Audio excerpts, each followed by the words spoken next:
I was on my 4th day of hiking near the Chernobyl exclusion zone when I saw the figure.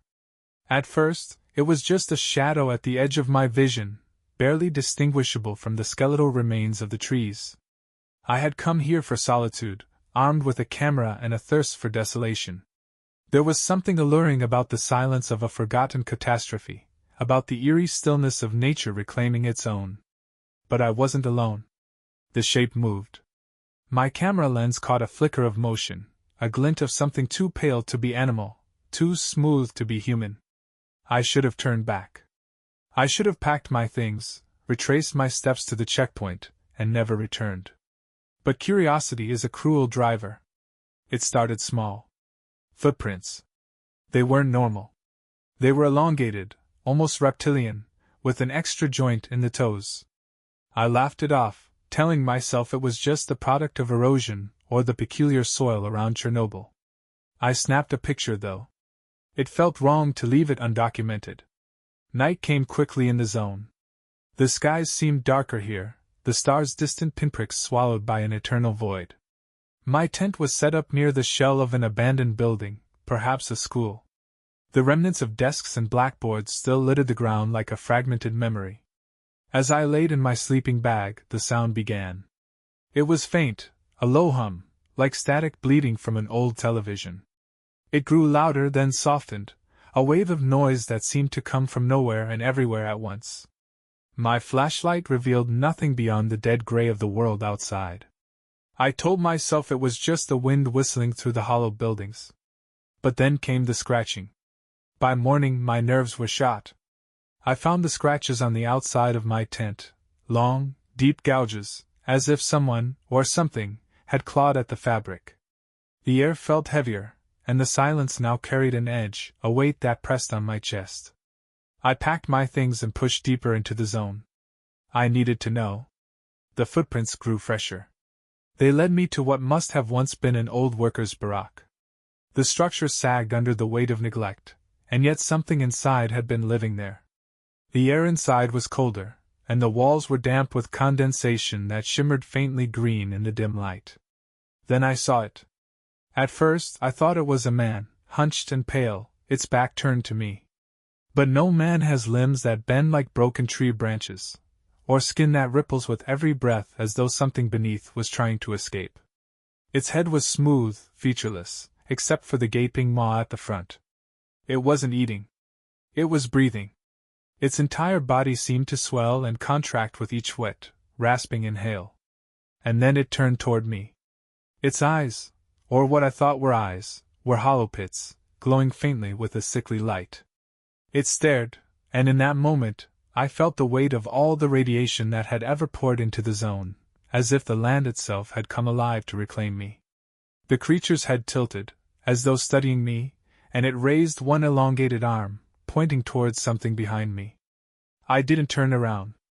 I ran. I didn't stop until my lungs burned and my legs felt like lead. But the zone doesn't let you escape. The path ahead had changed. Familiar landmarks were gone, replaced with unfamiliar ruins that twisted in ways that defied logic. The air shimmered, and the hum returned, louder now, vibrating through my bones. I stumbled into a clearing. The trees here were dead but stood upright, as if frozen in time. In the center was a pool of black, viscous liquid, its surface perfectly still despite the breeze. A single word was carved into the ground around it in a language I didn't recognize. The hum was deafening now. I turned, and it was there again. It moved faster than I thought something so misshapen could, but its gait was almost hypnotic. I backed toward the pool, my feet slipping on the damp earth. The creature stopped at the edge of the clearing, its hollow gaze fixed on me. It raised its arm again, pointing not at me, but at the pool. The hum stopped. And I heard it, a voice not from the creature, but from the black pool behind me. It whispered my name, soft and inviting. It sounded like my own voice, but layered with a chorus of others. It promised escape, knowledge, peace. I looked back at the creature, its hollow pits unblinking, waiting. I don't remember how I escaped.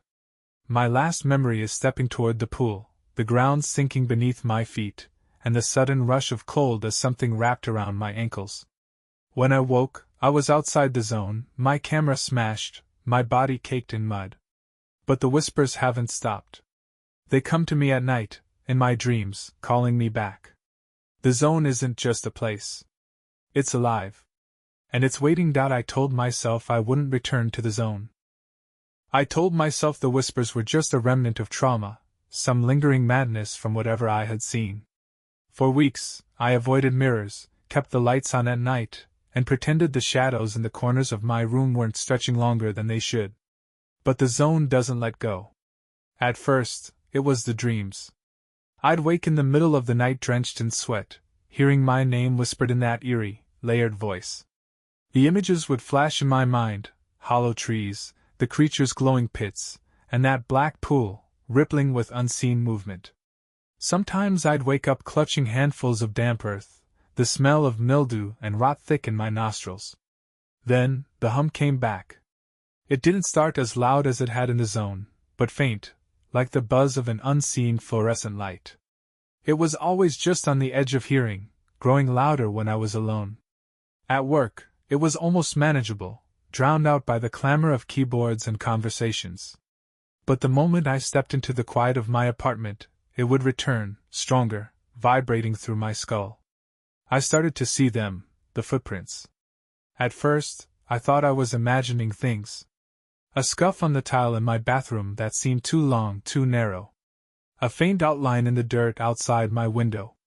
One morning, I woke to find them in my living room, leading to the foot of my bed. They stopped inches from where I had been sleeping. I didn't sleep that night. The whispers changed, too. They weren't just calling my name anymore. They spoke of the zone, of the pool, of something waiting beneath it. They promised answers to questions I hadn't even asked yet, secrets that would unlock the mysteries of the world. But every time I tried to focus on the words, they'd blur together, like an untuned radio, leaving me gasping for breath and gripping the edges of my sanity. I couldn't tell anyone. How do you explain that the emptiness of Chernobyl is following you home? That something out there wants you back? The only person I confided in was a former guide I had met during my trip. Ivan was tough, no nonsense, and had spent years navigating the exclusion zone. If anyone could give me clarity, it was him. When I called, his voice was different, quieter, hesitant. "You shouldn't have gone alone," he said after I described what I had seen. "There are things in the zone that don't belong to the living." He told me a story, one he swore most guides kept to themselves. In the weeks following the disaster, some of the liquidators, men sent to clean up the radiation, reported seeing things. Not just wildlife twisted by the fallout, but things that shouldn't exist. Shadows moving against the light, figures standing in the ruins, watching, waiting. And then there were the pools. "They're not water," he said. "No one knows what they are. Some think it's the radiation made solid, others say it's something older, something from the ground itself, pulled to the surface by the reactor's destruction. But everyone agrees on one thing: if the pool speaks to you, you don't listen." I told him about the creature, the pool calling my name. His voice dropped to a whisper. "If it's marked you, there's only one way to end it." "What?" I asked, gripping the phone. "What do I do?" "You have to go back." And so I did. It was madness, I know that now. But the zone had taken root in my mind, and no matter how much I tried to fight it, some part of me wanted to go back, to understand, to see if the whispers were telling the truth. The checkpoint guards barely looked at my forged documents. Tourists were common enough, and the zone was a curiosity for thrill-seekers. But I wasn't here for the ghost towns or the relics of a lost world. I was here for the pool. The footprints returned almost immediately, leading me deeper than I had gone before. The hum grew louder with each step, vibrating through the air, through my bones, until it felt like the very world was alive with it. And then I saw it. The pool was larger now, the black surface rippling gently as if stirred by an unseen wind. The air smelled of decay and ozone, and the ground beneath my feet felt spongy, alive.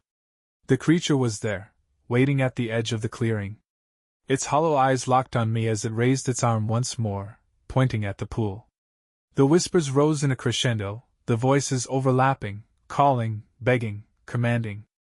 Step forward. I don't remember when my legs started moving. I don't remember stepping into the clearing or kneeling at the edge of the pool.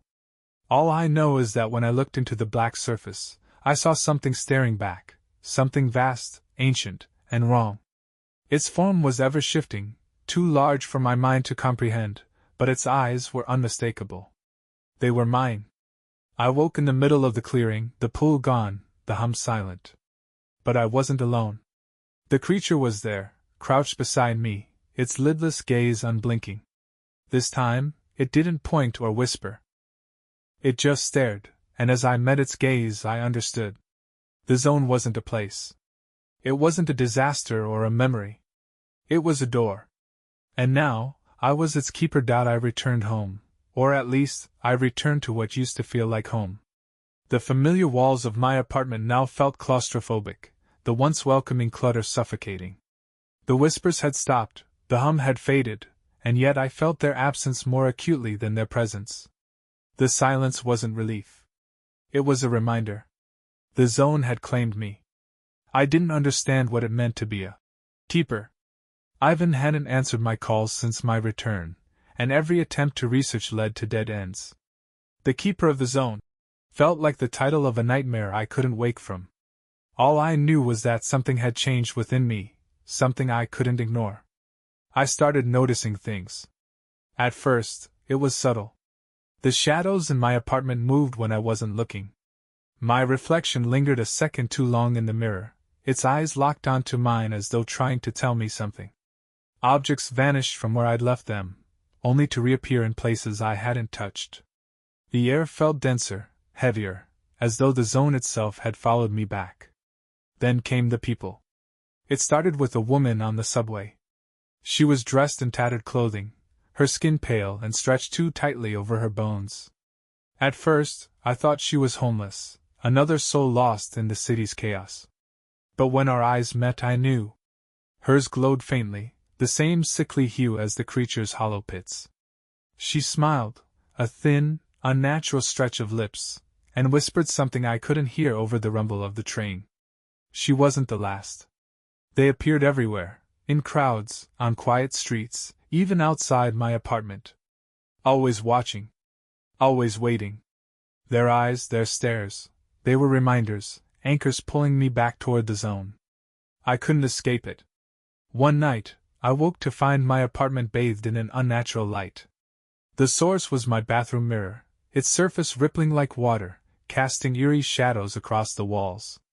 I approached cautiously, my heart pounding in my chest. As I stepped closer, the reflection didn't match my movements.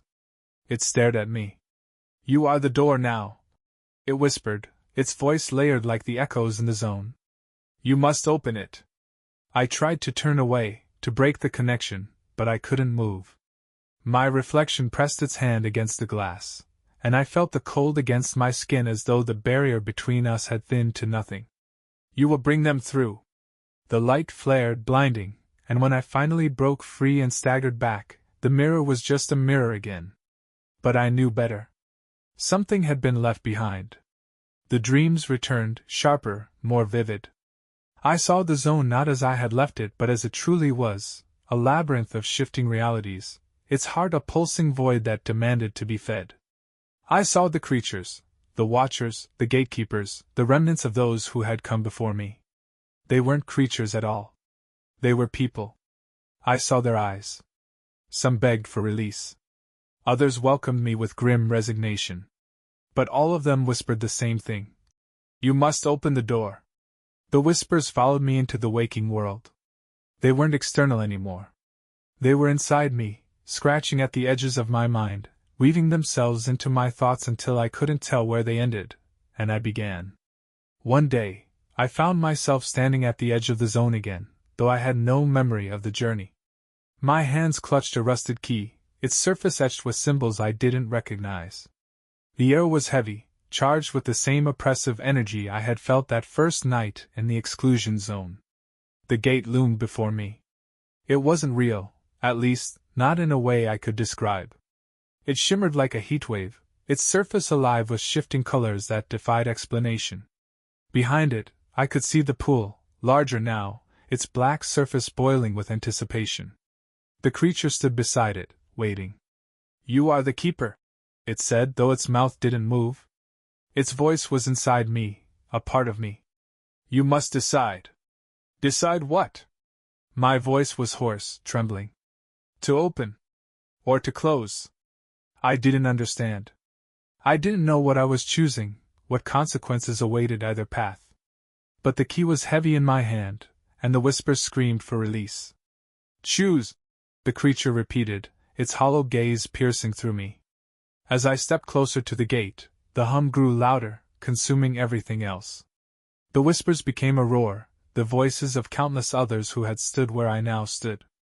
I raised the key, my hand shaking, my mind fracturing under the weight of the decision. To open the door was to unleash something.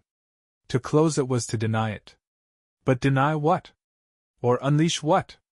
I didn't know. I couldn't know. All I knew was that there was no going back. When the gate finally opened, I understood. I understood everything. And I wished I hadn't. The gate opened with a sound that wasn't a sound, an eruption of silence so profound it felt like the world itself had been muted. The hum disappeared, the whisper ceased, and for a brief, blissful moment, there was nothing. Just the stillness of the zone, the void beyond the gate, and the oppressive weight of what I had just done. The creature stepped back, its head tilted as though it were admiring my handiwork. Behind the gate, the black pool churned violently, spilling tendrils of dark liquid that defied gravity, slithering upward and spreading like veins into the air. Then came the first scream. It was distant, carried on a wind that hadn't existed a moment before. A human scream, raw and full of agony. Then another, and another. They came from the void, rising in a chorus that clawed at my sanity, each voice carrying the weight of 1,000 others. The creature looked at me, its hollow eyes glowing brighter now, almost triumphant. "The door is open." I staggered back, clutching at my head as the screams grew louder, more insistent. The air shimmered, and from the void, they began to emerge. The first to come through was a figure, its form warped and shifting, like a shadow made flesh. It crawled on all fours, its limbs impossibly long, its head snapping from side to side as though searching for something it couldn't name. Its eyes glowed faintly, 2 pinpricks of malevolent light that burned into me. Behind it came another, and another. Some were like the first, in human shapes that twisted and contorted as they moved. Others were more human, or at least they had been once. Their faces were stretched in silent screams, their bodies covered in lesions and boils that oozed a dark, viscous fluid. The air grew thick with their presence, each step they took sending ripples through reality itself. I wanted to run, to scream, to do anything, but I was rooted in place, my body no longer my own. The creature, the one who had been with me since the start, watched it all with a strange reverence. "They are the forgotten," it said. "The lost. The abandoned. You have given them freedom." "Freedom?" I choked out, my voice barely audible. "This isn't freedom. This is wrong." The creature turned to me, its hollow eyes narrowing. "Freedom is not without cost." The figures spread out, moving beyond the gate, their forms disappearing into the ruins of the zone. Wherever they went, the world changed. The trees blackened and twisted, their branches clawing at the sky. The earth beneath them cracked and pulsed with a faint, unnatural light. Even the air seemed to shimmer, as though reality itself was being rewritten. And then I felt it, the pull. It started as a faint tug at the edges of my mind, a gentle coaxing that grew stronger with each passing second. The pool called to me, its surface roiling with anticipation. The whispers returned, no longer a cacophony but a singular voice, soft and insistent. "Come!" I stumbled forward, my legs moving against my will. The creature didn't stop me, it simply watched, its expression unreadable. The pool loomed closer, its surface impossibly dark, as though it swallowed the very light around it. As I reached the edge, I saw them. Faces. Hundreds, thousands of faces, pressing against the surface of the pool, their features distorted and desperate. They mouthed words I couldn't hear, their eyes pleading with me. "Join us," the voice whispered, no longer inside my head but emanating from the pool itself. You open the door.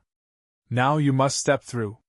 I don't know how long I stood there, staring into the abyss. Time had lost all meaning, the world reduced to the pool, the creature, and the endless void beyond the gate. The pull grew stronger, an almost physical force that dragged me closer to the edge. But something held me back. It wasn't fear. It wasn't even self-preservation. It was a memory, a fleeting image of a world before the zone, before the whispers, before the creature. A world of sunlight, laughter, and life. A world I had almost forgotten. You can still close it, the creature said, its voice softer now, almost gentle. But the cost will be yours to bear. What cost? I demanded, my voice shaking. The creature didn't answer. Instead, it raised one long, twisted arm and pointed at the pool. I understood.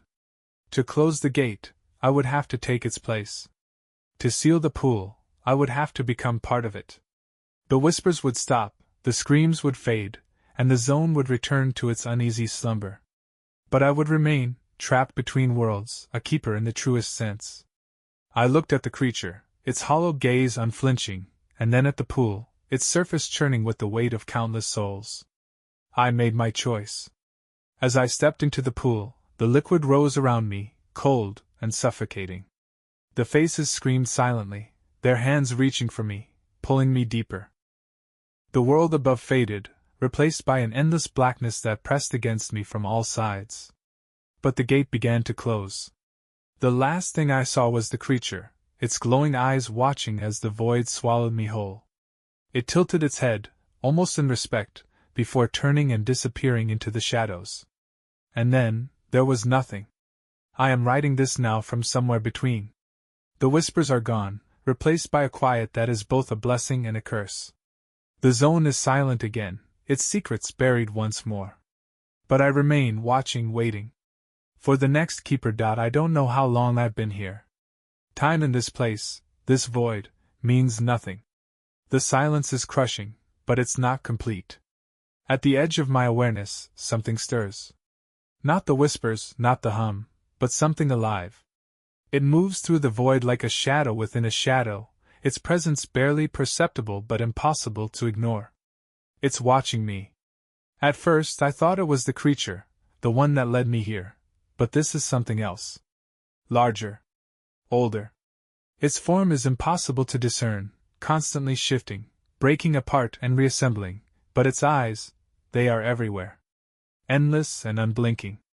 I was wrong about the zone. About the pool. About the gate.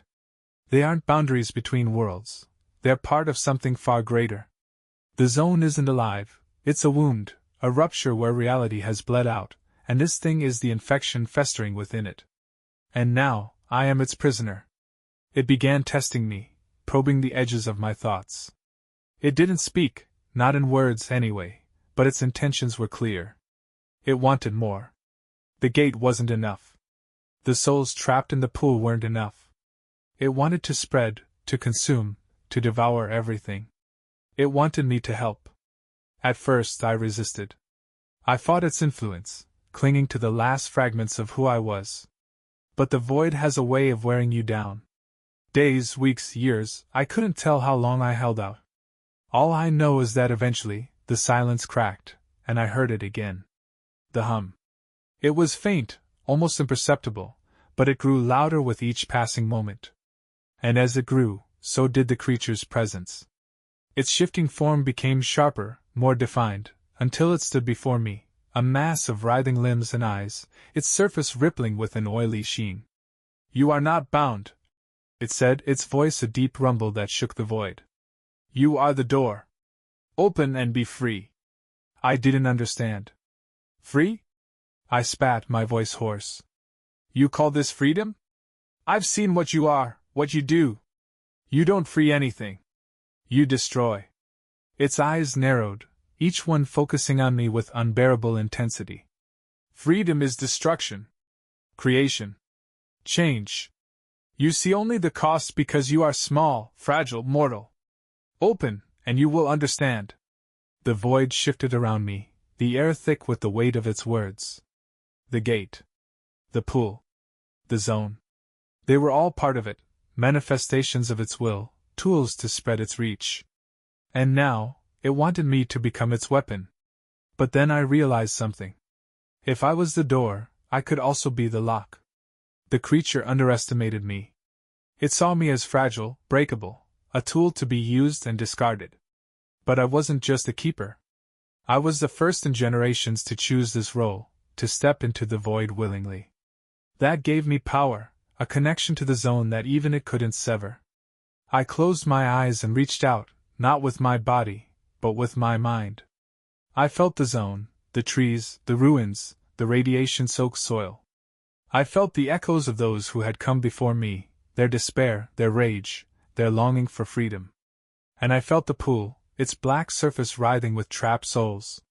They weren't calling for escape. They were calling for vengeance. Enough, I whispered, my voice cutting through the void like a blade. The creature recoiled, its form flickering, unstable. You cannot defy me, it growled. You are mine. No, I said, standing tall.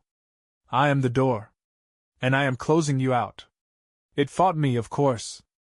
Its presence surged, the void collapsing and expanding in waves of chaos. But I wasn't alone. The souls in the pool rose up, their voices joining mine in a chorus of defiance. Together, we pushed back, sealing the cracks, binding the wound, forcing the creature into the deepest recesses of the void. The gate closed with a final, deafening silence. When I awoke, I was lying in the ruins of the zone, the morning light filtering through the skeletal remains of the trees. The pool was gone, its surface replaced by solid earth. The hum had vanished, and the whispers were silent. But I wasn't the same. My reflection in a shard of broken glass revealed eyes that glowed faintly, hollow and unblinking. My shadow moved a second too late, its edges frayed and shifting. The zone was quiet now, but I knew it wasn't gone. It never would be. I was its keeper, its jailer, and its prisoner. And as I walked away, I felt the weight of the key in my pocket. The door might be closed, but someday, someone else will try to open it. And I will be waiting.